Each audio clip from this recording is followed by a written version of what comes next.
শ্ৰী হিমন্ত বিশ্ব শৰ্মা,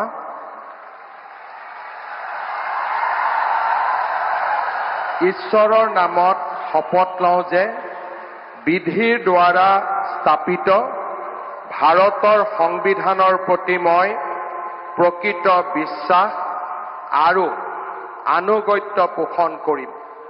মই ভাৰতৰ সাৰ্বভৌমত্ব আৰু অখণ্ডতা অক্ষুণ্ণ ৰাখিম। মই অসমৰ মুখ্যমন্ত্ৰী হিচাপে মোৰ কৰ্তব্য বিশ্বস্ততাৰে আৰু শুদ্ধ অন্তঃকৰণেৰে সম্পাদন কৰিম আৰু মই ভয় বা পক্ষপাত, অনুৰাগ বা বিদ্বেষ নোহোৱাকৈ সংবিধান আৰু আইন অনুসাৰে সকলো শ্ৰেণীৰ লোকৰ প্ৰতি